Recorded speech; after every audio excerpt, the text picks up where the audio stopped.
En el 2018, Martín Vizcarra asumió la presidencia de la República tras la renuncia de Pedro Pablo Kuczynski por estar implicado en el escándalo Lava Jato por sus vínculos con la empresa Odebrecht. Luego de asumir el cargo, Vizcarra logró en pocos meses lo que PPK no pudo en casi 2 años: poner contra las cuerdas al fujimorismo que controla el Congreso y consolidar el respaldo de la mayoría de peruanos con el referéndum.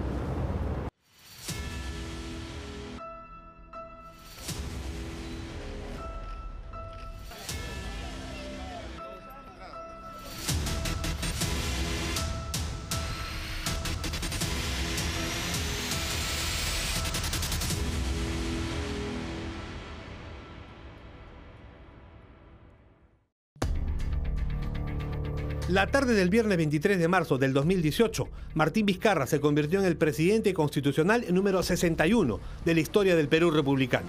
Esa misma mañana, el Congreso de la República había aceptado la renuncia de Pedro Pablo Kuczynski, apremiado por cargos muy serios de corrupción. En su discurso inaugural en el Parlamento Nacional, Martín Vizcarra se mostró convocante, tocando algunos temas sensibles como la lucha contra la corrupción, al tiempo que exhortaba a las clases políticas a recuperar la credibilidad y estabilidad política del país. Vizcarra, quien declaró su compromiso de poner punto final a una política de odio y confrontación, anunció la conformación de un gabinete completamente nuevo que pondría énfasis en la lucha anticorrupción.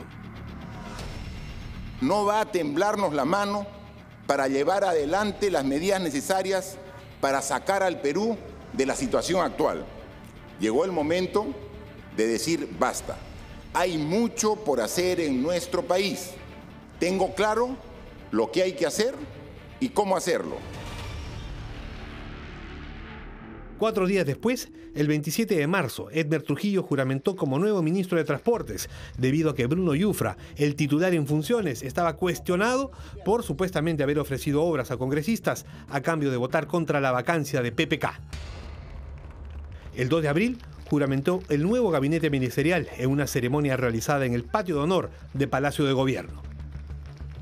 Desempeñar leal y fielmente el cargo de presidente del Consejo de Ministros, que os confío. Sí, juro. Vizcarra designó como nuevo presidente del Consejo de Ministros a César Villanueva, congresista de la Alianza para el Progreso y promotor del segundo pedido de vacancia contra Kuczynski, lo que le generó críticas entre sus propios partidarios, que advertían en este nombramiento una recompensa política a Villanueva y, de paso, un acercamiento a la mayoría fujimorista del Congreso. Lo cierto es que el nuevo gabinete ministerial obtuvo el voto de confianza del Parlamento.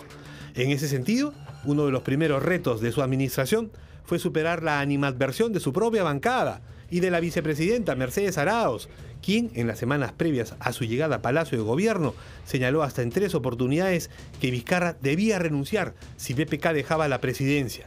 Y cuando ya tenía Vizcarra 2 meses y medio en el poder, pensaba que todavía carecía de legitimidad.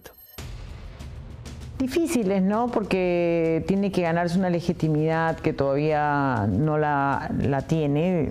Creo que Vizcarra hace un buen rol. Me gustaría que su premier tuviera una mayor coordinación con nuestra bancada, por ejemplo, porque creo que lo ayudaríamos mucho más desde el Congreso también.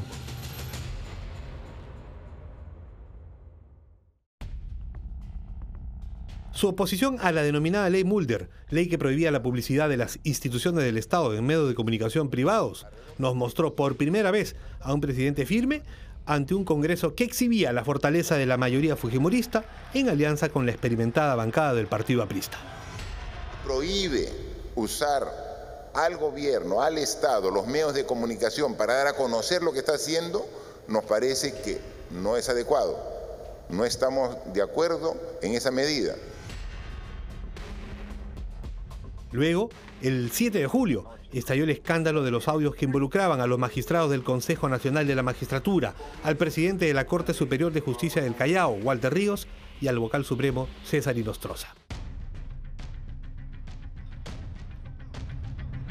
Los audios, producto de intervenciones telefónicas legales, ponían en evidencia ofrecimientos de rebajas de pena, intercambios de favores y negociaciones para el nombramiento de jueces y fiscales, entre otros.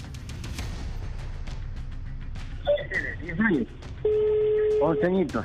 Pero está desflorada. ¿Qué es lo que quieren? ¿Que le baje la pena o que lo declaren inocente? Me llamó la señora. Ya. ¿Cuál señora, hermano? Así en forma genérica. ¿Señora qué? K, caramba. De la fuerza número 1. Entonces, como garantía, yo creo que él se tiene que dar algún monto. Si no pasa nada, lo devolvemos. Ya, pensando en 10 de decisión. 2 días después, el presidente Martín Vizcarra convocó al Consejo de Estado para evaluar la respuesta que debía darse a esta crisis. Lo que se tradujo el 13 de julio en el nombramiento de una comisión de reforma del sistema de justicia bajo la presidencia del embajador Alan Wagner Tizón. Este grupo de trabajo debía entregar a los 12 días de su instalación un primer informe con recomendaciones de medidas urgentes y concretas para la reforma del sistema de justicia. Pero el verdadero golpe de timón que le permitió al presidente revertir la caída en sus índices de aprobación ciudadana fue el mensaje a la nación del 28 de julio, en el que anunció la convocatoria a un referéndum para la reforma constitucional en 4 temas: la reforma del sistema de justicia, el financiamiento de los partidos políticos, la no reelección de congresistas y el retorno a la bicameralidad. Propongo a la representación nacional aquí presente la reforma constitucional del Consejo Nacional de la Magistratura. Como esta medida es urgente y es de gran importancia para el país, vamos a iniciar el procedimiento para convocar a un referéndum. Consultaremos en esa misma oportunidad a la ciudadanía si está de acuerdo o no la reelección de los congresistas.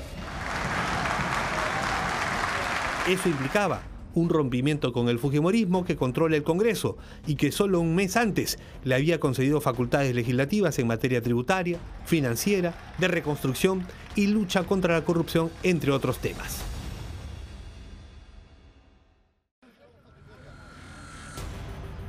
Finalmente, el 9 de agosto, el presidente asistió al Congreso acompañado de su jefe de gabinete para entregar los 4 proyectos que serían sometidos a referéndum, exhortando al Congreso a aprobar prontamente esos documentos para que estos pudieran someterse a consulta popular el 9 de diciembre, junto a la segunda vuelta electoral regional. Hemos presentado en mesa de partes del Congreso de la República 3 oficios, cada uno adjuntando un proyecto de reforma constitucional. Esto último motivó la reacción del Congreso, que consideró el pedido presidencial una presión inadmisible sobre otro poder del Estado y dilató el debate sobre las reformas. Pero ante la presentación de una cuestión de confianza del Ejecutivo, culminó la revisión de los proyectos en el plazo requerido. El 3 de octubre, el Juzgado Supremo de Investigación Preparatoria anuló el indulto humanitario que PPK le concedió en diciembre del 2017 al expresidente Alberto Fujimori, quien, afectado en su salud, se internó en una clínica local. El presidente Martín Vizcarra señaló entonces que, así como se había respetado la decisión de concederle el indulto a Fujimori, ahora correspondía respetar la decisión de anularlo. 3 días después, el 7 de octubre, se realizaron las elecciones municipales y regionales, que dieron como ganador en Lima al candidato de Acción Popular y exalcalde de Miraflores, Jorge Muñoz. El presidente saludó su elección y anunció el respaldo de su gobierno para el nuevo burgomaestre capitalino. El 29 de octubre, el presidente Martín Vizcarra reiteró su pedido para que el fiscal de la Nación, Pedro Chávarri, dé un paso al costado por los supuestos vínculos que tendría con los magistrados involucrados en el caso de los cuellos blancos del puerto. Obviamente nosotros dijimos, debe dar un paso al costado. Está seriamente cuestionado por sus propios colegas.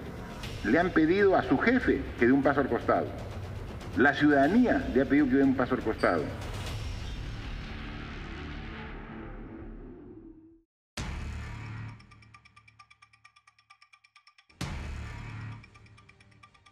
Antes, el 10 de octubre, el juez Concepción Carguancho, a pedido del fiscal Pérez Gómez, dispuso la detención preliminar de Keiko Fujimori, detención que fue revocada el día 18. Sin embargo, el 31 de octubre, el mismo juez atendiendo al pedido del mismo fiscal, dispuso 3 años de prisión preventiva para la lideresa de Fuerza Popular, partido que denunció una persecución político-judicial en su contra, responsabilizando al presidente Vizcarra por ello.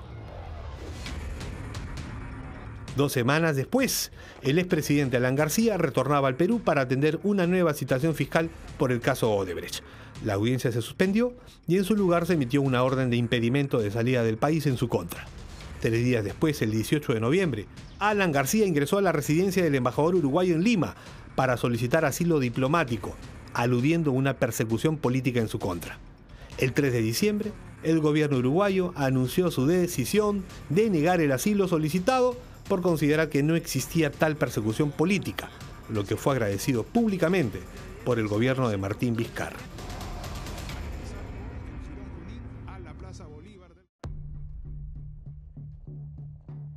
Finalmente, el referéndum.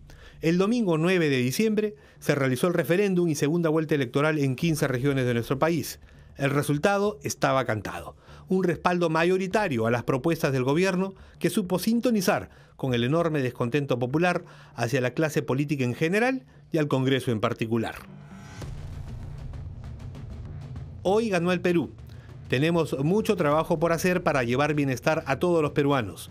La tarea es grande, pero tenemos la fuerza y el compromiso de todos para poner al Perú primero, escribió el presidente en su cuenta de Twitter.